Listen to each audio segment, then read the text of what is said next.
In so many ways, Henry Ford was a simple man. He liked to go camping with his friends. That's Thomas Edison behind him. He enjoyed old-time country dancing. Here he is with Burroughs, the naturalist, skating with his grandchildren. They plant a garden together, Henry Ford II and Benson. His first car, he called it a quadricycle. That's his wife, Clara. He began with an idea that most people thought wouldn't work, but he made it work. And the tools he used were common sense, ingenuity, and perseverance, along with a natural instinct for knowing how to put machines together and make them run. He was born into a world of limited horizons, and though he left the farm that might have been his heritage, he never lost his love for the land and the everlasting cycle of seed time and harvest. What he accomplished helped men put the burden of work on machines and broke the barriers of space and time, of isolation and distance. His life was a paradox.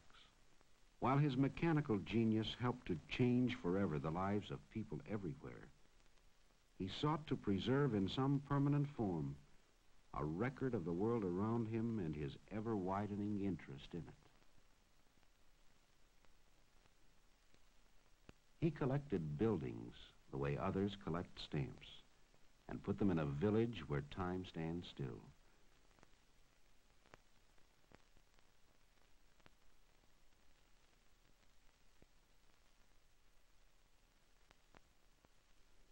He assembled acres of machines and put them under cover in a vast historical museum. And early he discovered the astonishing capacity of the motion picture camera to document for all time whatever it saw when the crank was turned. In April 1914, at his Highland Park plant, he organized a motion picture department which through the years produced films that were shown in theaters and schools throughout the country. Travelogues, newsreels, and documentaries that touched on nearly every facet of American life.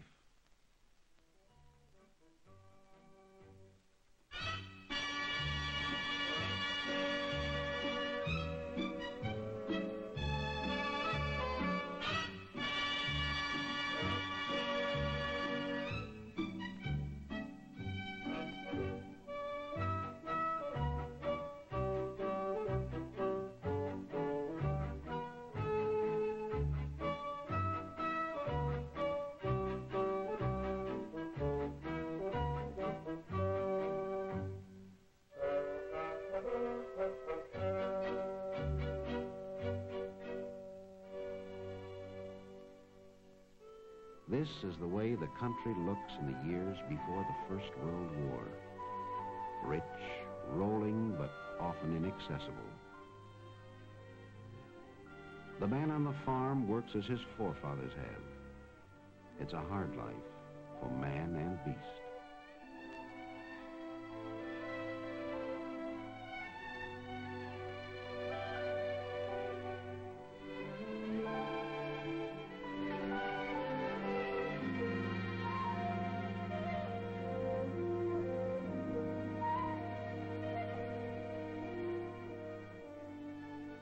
And a long day for the farmer's wife, too.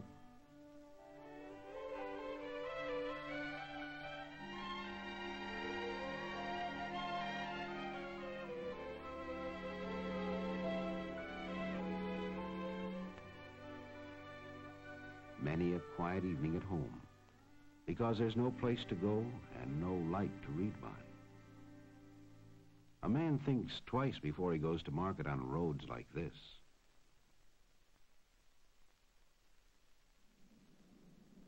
And sometimes he never even gets there.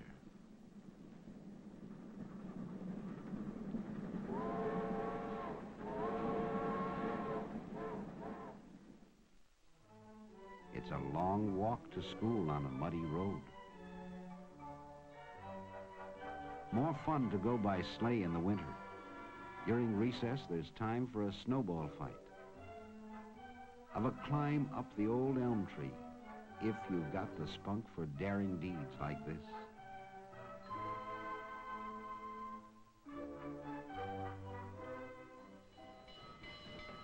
The one sure way to get someplace is on a train.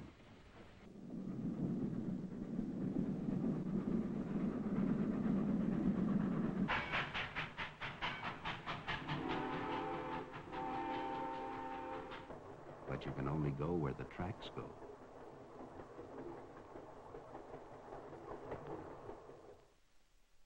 Life in the city moves at a slow pace.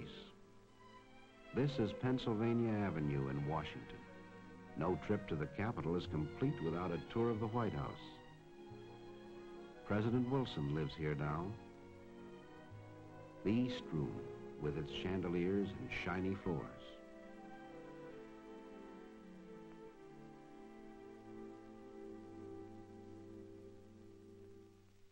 There's more hustle and bustle down at the market, Faneuil Hall in Boston, or in New York City on the Lower East Side.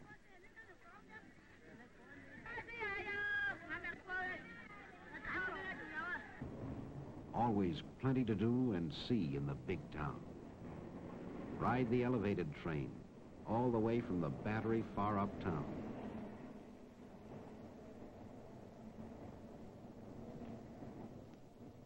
There's the Hippodrome, one of the big theaters in New York. Another way to see the city is a boat ride around Manhattan Island. All aboard. Watch out. Some city slicker may try to sell you the Brooklyn Bridge.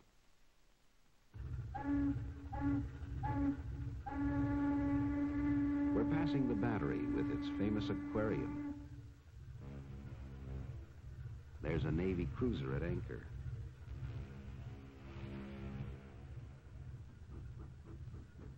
Great ocean liners along the Hudson River. Mighty tall buildings in New York City. The Flatiron Building, shaped like a triangle. And the Woolworth Building, 60 stories high, tallest in the world. Look at that traffic on Fifth Avenue.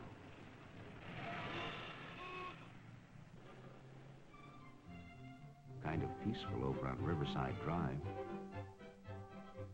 Grant's Tomb, always one of the favorite sights to see. Sunday in Central Park.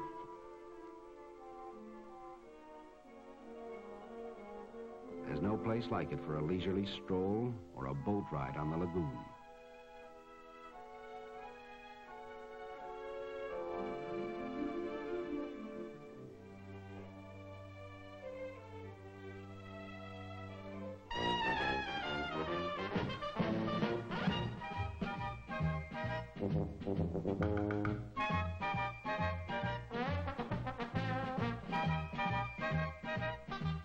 Thrills and spills at Coney Island.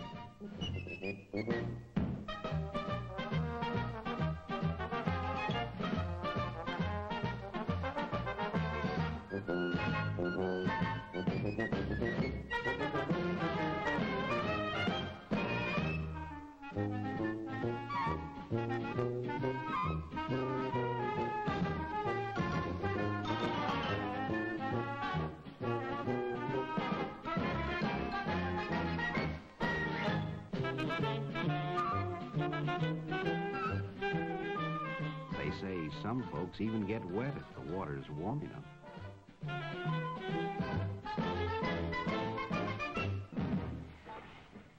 And where do we go on vacation once a year? Atlantic City, of course. No, that's not a real elephant. It's a hotel at the end of the boardwalk.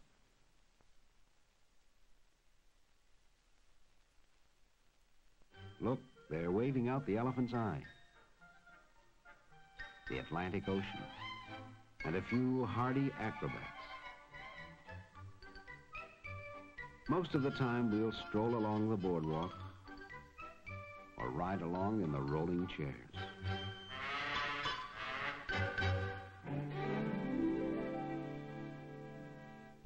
Every city has a pretty park. This is Belle Isle near Detroit, with lagoons for a quiet afternoon ride in a canoe, if you don't mind the crowds. Some like to dance, while others gather around the piano to listen. In the winter, the adventurous go ice skating. It's easy if you know how.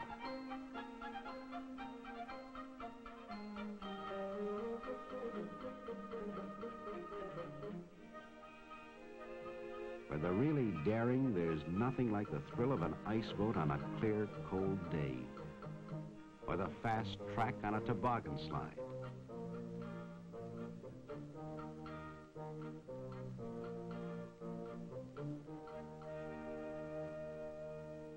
And there's plenty of speed at an auto race once they get going.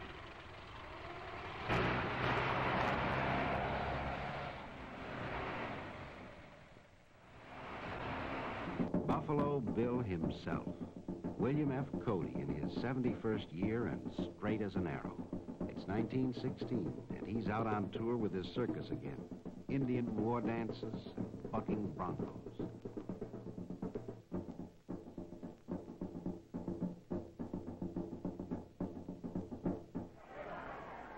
The opening of baseball season, and time to throw out the first ball.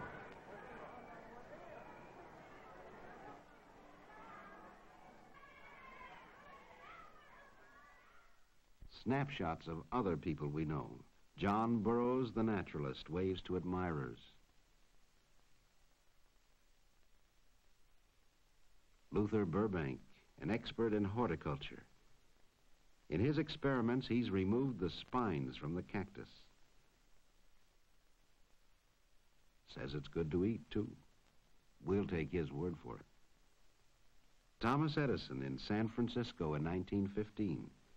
He's out for a drive with his wife and Mr. and Mrs. Harvey Firestone. Joseph G. Cannon of Illinois, former Speaker of the House of Representatives. Will Rogers, America's favorite humorist.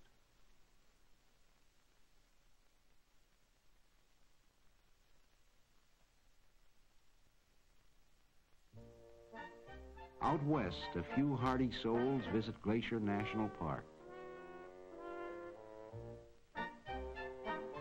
They go for a climb. A little short on equipment, but strong in spirit.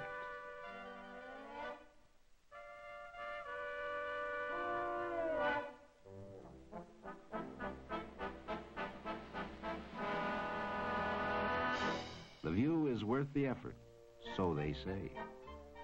Uh-oh, there goes Dad.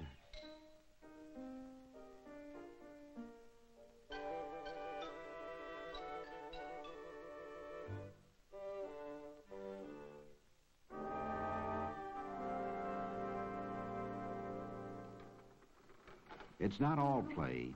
There's still work to be done, and no limit, it seems, to our natural resources.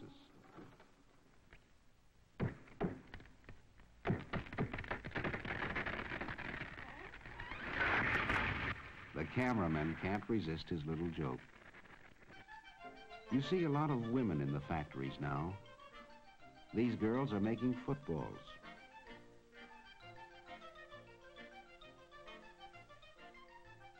And these are making hats. There is a difference. Down at the post office, they're teaching the girls to sort the mail. One thing they learn in a hurry, don't pick up too many at once. Too bad. Here's a clean place for women to work, and steady, too.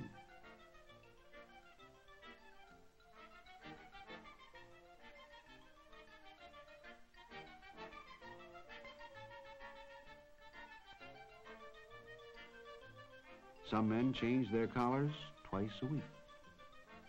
Machines do more and more of the hard work these days. For instance, here's the way they assemble the spokes and make the wheels for the Model T Ford in Highland Park, Michigan.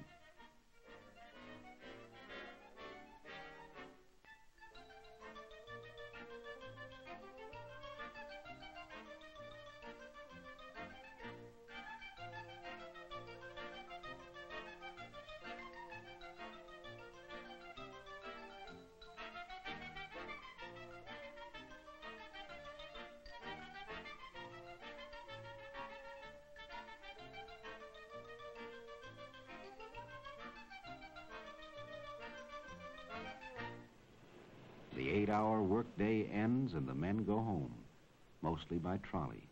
Not many can afford to buy a car of their own yet.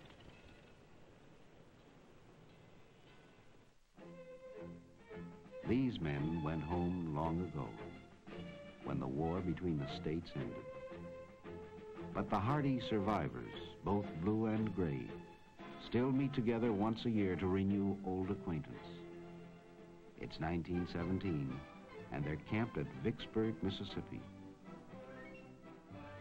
What memories they must have. They have fought their war. While these raw recruits at Camp Custer in Michigan are being trained to fight another war.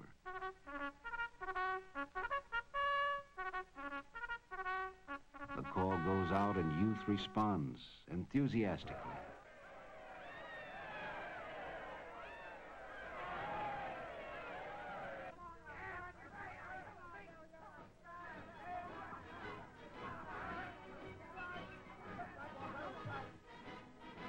How can they know what lies ahead?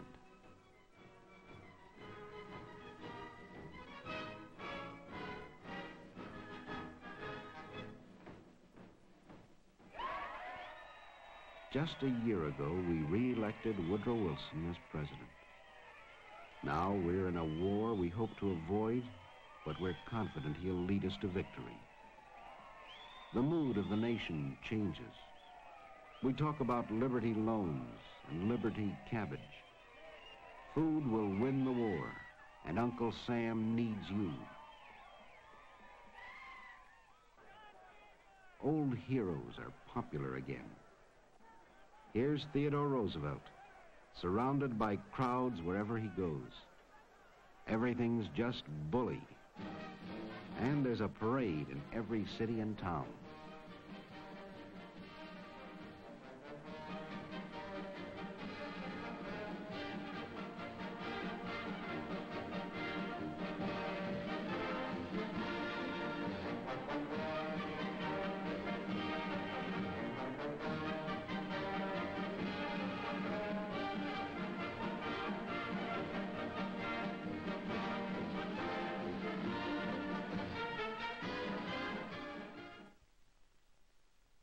The training is deadly serious now.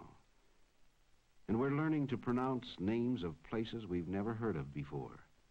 The Argonne, Belleau Woods, and Chateau Thierry. Our factories convert to the production of engines and arms. These are the famous Liberty engines.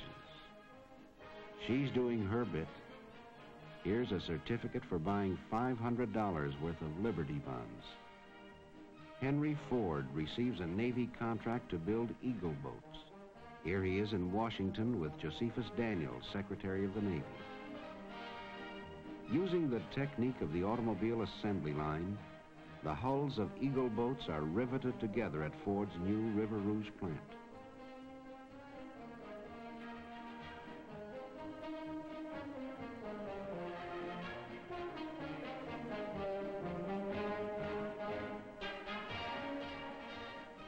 The launching of an Eagle boat. Sleek and fast, built for anti-submarine warfare. At Highland Park, Ford experiments with a small tank, powered by 2 Model T engines. Can it cross the trenches? Not every time. Well, back to the drawing board.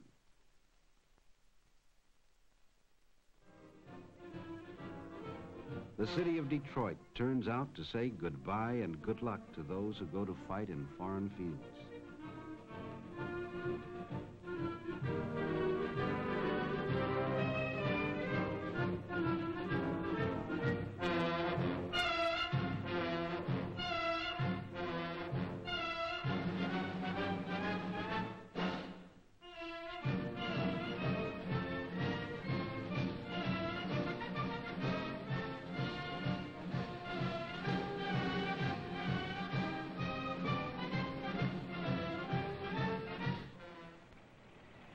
They don't give up on the small tank.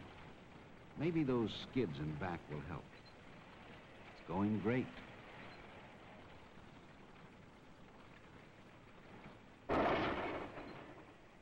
Too bad.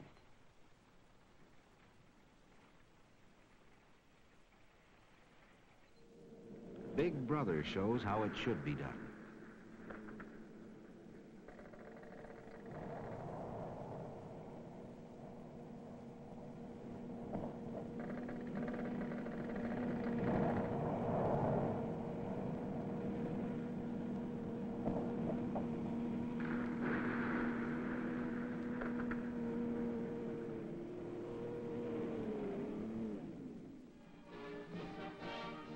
At Highland Park, the men turn out for a patriotic parade and rally.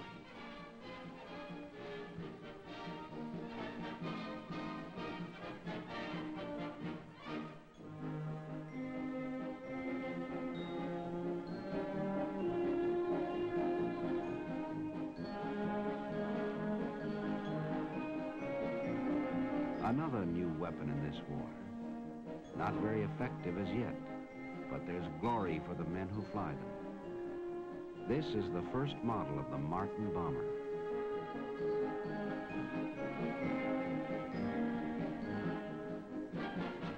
Eddie Rickenbacker, America's flying ace, comes home to encourage more plane production. Here's how they manufacture Curtiss H-type flying boats.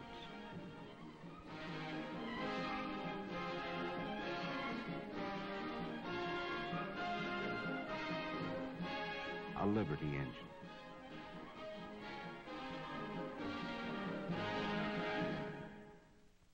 The faces of America at war. These are men working in the shipyard at Hog Island. The Red Cross girl, a familiar and friendly sight. Captain Kittle. He's worked at the Bureau of Engraving in Washington since 1864. Barracks life in an army camp.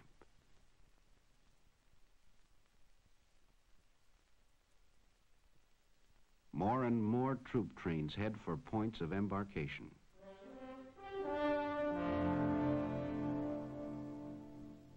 The last cup of coffee before we shove off.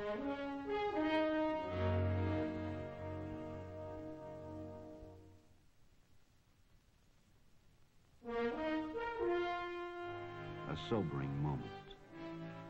But we won't come back till it's over there.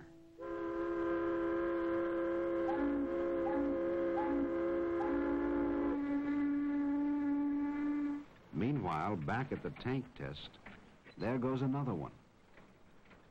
But soon the bugs are all ironed out and the government places an order for 15,000 tanks. Lord Northcliffe in Detroit, sent by King George to arrange for the shipment of Fordson tractors to Great Britain to speed up the production of food. He tries a new Fordson, followed by Henry Ford. Parades and more parades to keep the home fires burning.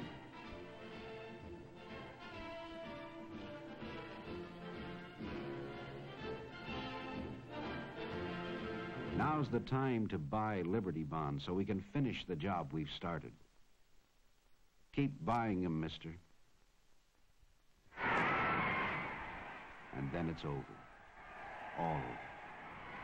And the world is safe for democracy.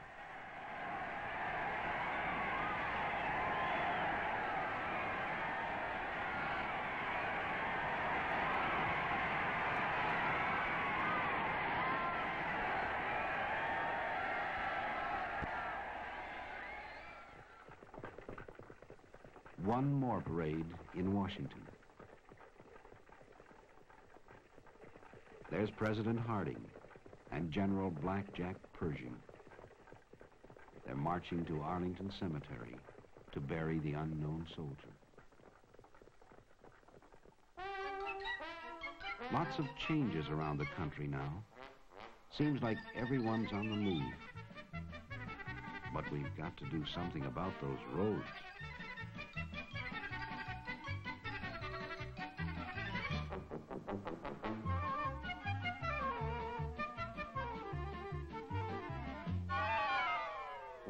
It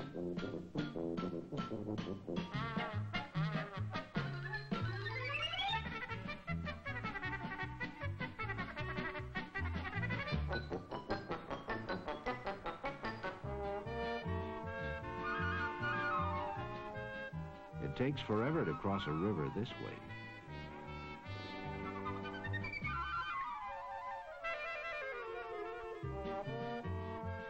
We begin to build new roads as fast as we can.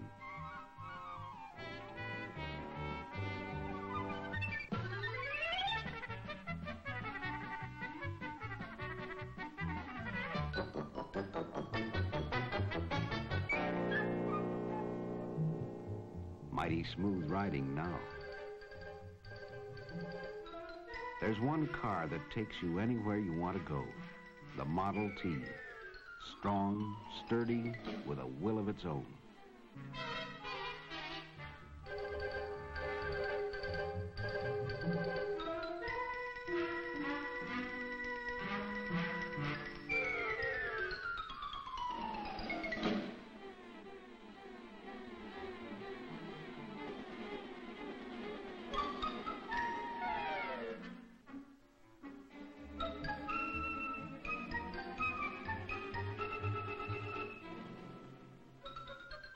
Here's how they put them together at the Highland Park plant.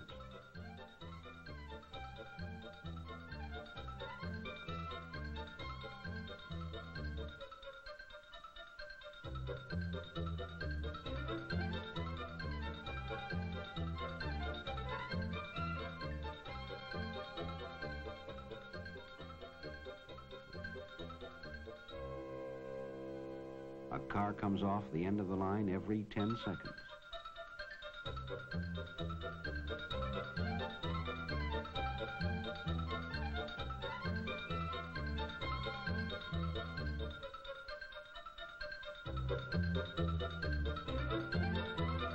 Dealers sell them in just about every town in the land.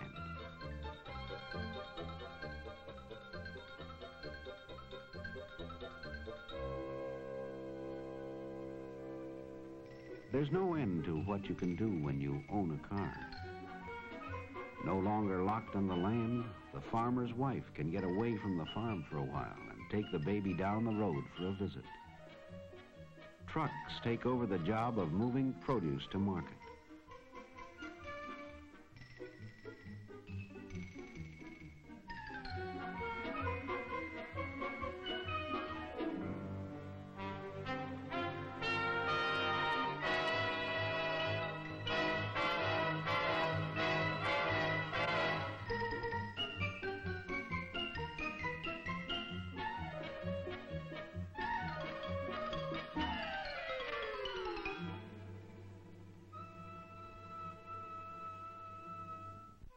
The Sunday afternoon drive becomes a national habit.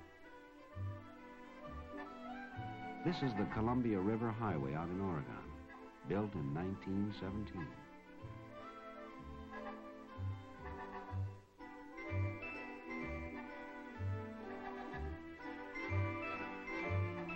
Magnificent sights to see in America, and a car's the way to get there.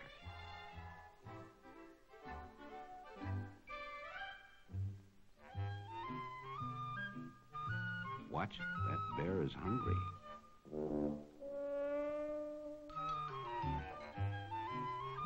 For a real vacation, nothing beats a camping trip.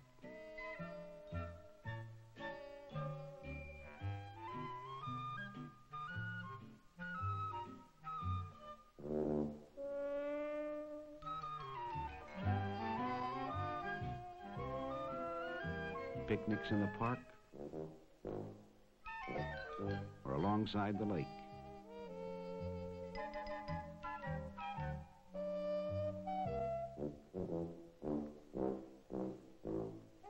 You can even sleep in a car if you want.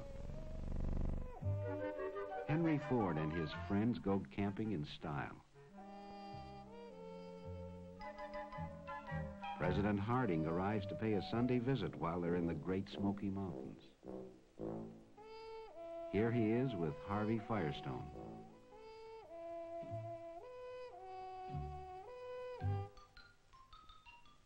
Ford chops wood for exercise.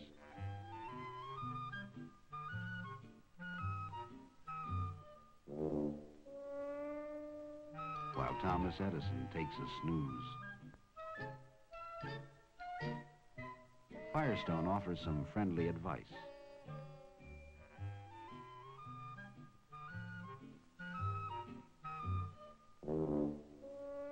The president takes a turn with the axe.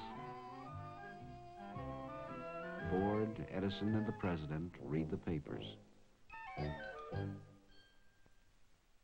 One way to keep them down on the farm, buy a tractor. They're selling more every year.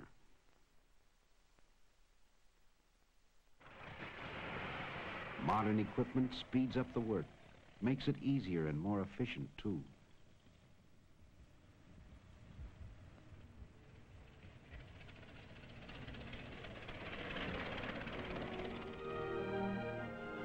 Now electricity does the chores for the farmer's wife.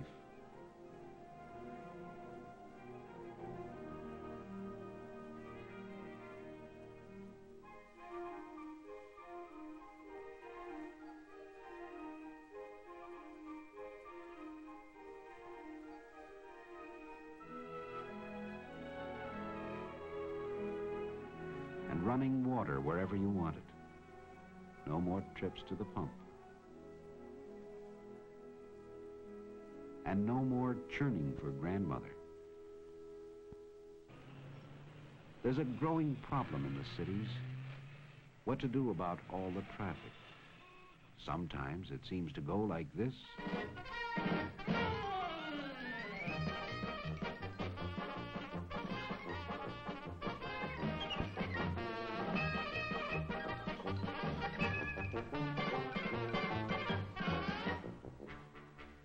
And there's a parking problem, even in small towns.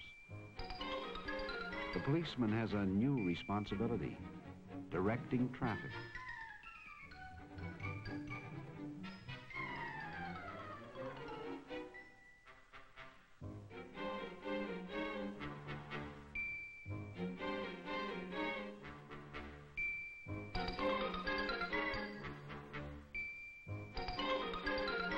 Steps are taken to dramatize the need for safer driving.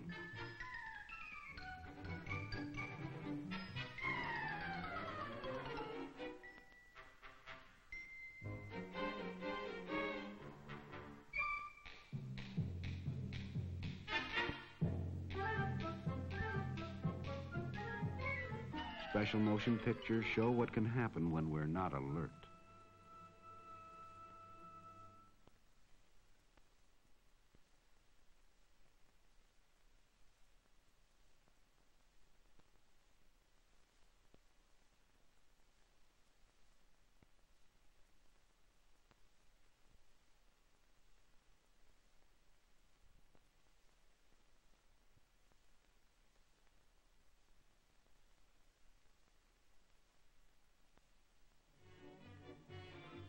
The age of the automobile changes nearly every aspect of American life.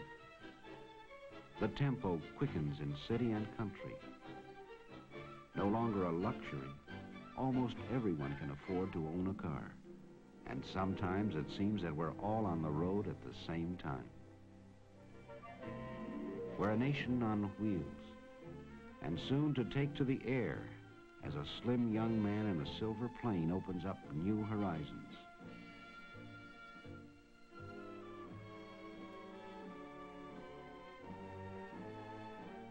Here he is, Charles A. Lindbergh, landing at the Ford Airport.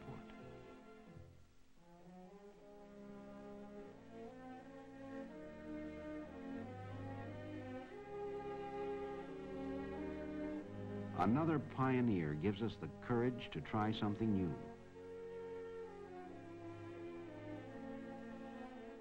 In no time at all, there are scheduled flights to anywhere you want to go. The dimensions of time and space are further diminished. A new age begins, and we move forward with it. Yet as we go, we preserve the past to mirror the accomplishments of those who have shown us the way to the future.